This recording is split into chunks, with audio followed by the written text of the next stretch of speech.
Sabe, existe uma palavrinha em inglês que a gente usa mais do que qualquer outra. Ela é bem pequena, só 3 letras. Mas olha, causa uma confusão danada para quem está aprendendo o idioma. Hoje, a gente vai desmistificar essa palavra de uma vez por todas.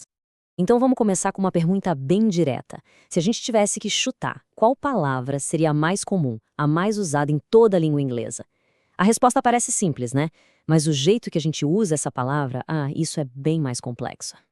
E a resposta é the. Exatamente. É essa palavrinha que a gente vai investigar a fundo hoje. Vamos descobrir direitinho quando e por que ela aparece o tempo todo.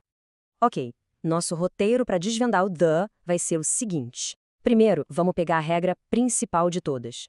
Depois, a gente vê como ela se aplica a nomes. Em seguida, vamos dar uma olhada nos padrões gramaticais bem curiosos. E no final, a gente amarra tudo com a ideia central por trás disso.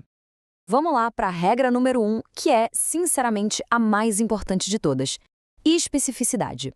O melhor jeito de pensar no de é imaginar um holofote, sabe? Ele ilumina uma coisa bem específica que todo mundo na conversa já sabe exatamente do que se trata.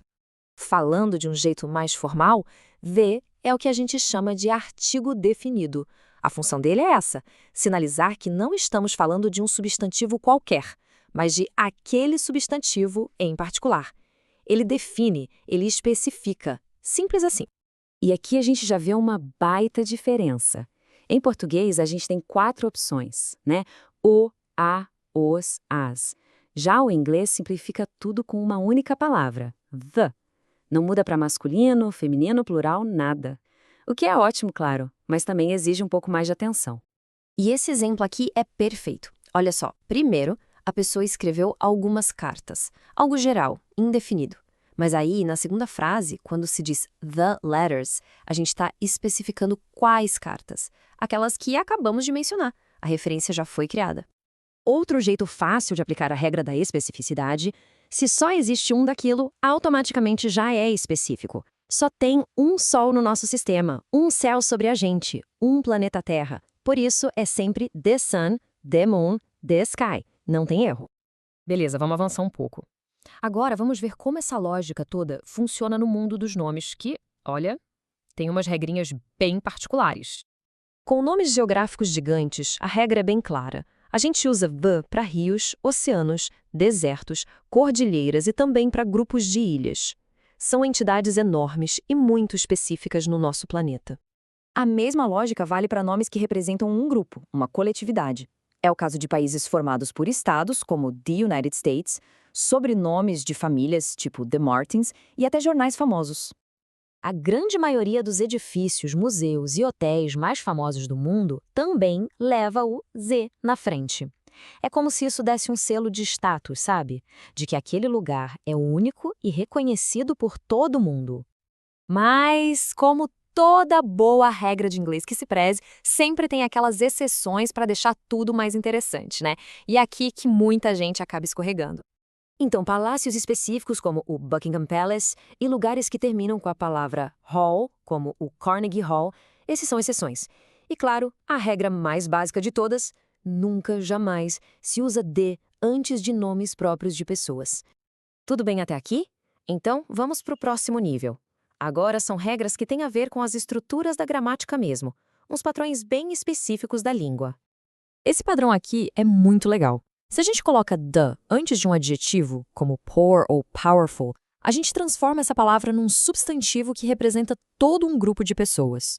The poor não é o pobre, mas sim os pobres, como um grupo.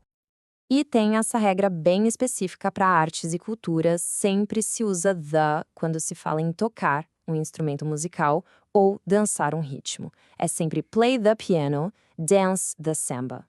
Agora, os superlativos. O mais alto, a melhor, o pior. Por definição, eles já apontam para algo único dentro de um grupo.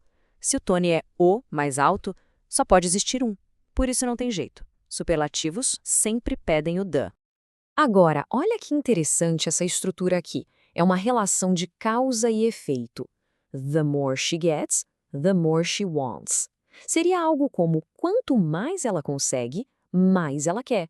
Essa construção de duas partes que indica uma proporção sempre vai usar o the 2 vezes. É um padrão. E para fechar essa parte, os números ordinais. Primeiro, segundo, terceiro e por aí vai. Eles indicam uma posição única, uma ordem específica numa sequência. Então, claro, a regra da especificidade se aplica perfeitamente. É sempre the first, the second. Ufa! Depois de passar por todas essas regras, a gente consegue resumir tudo numa única ideia.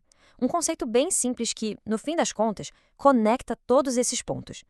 A ideia central é essa. O the funciona como um dedo apontando para alguma coisa, seja para algo único como o sol, para uma pessoa específica numa conversa ou para um padrão da gramática. A função dele é sempre a mesma: apontar e especificar.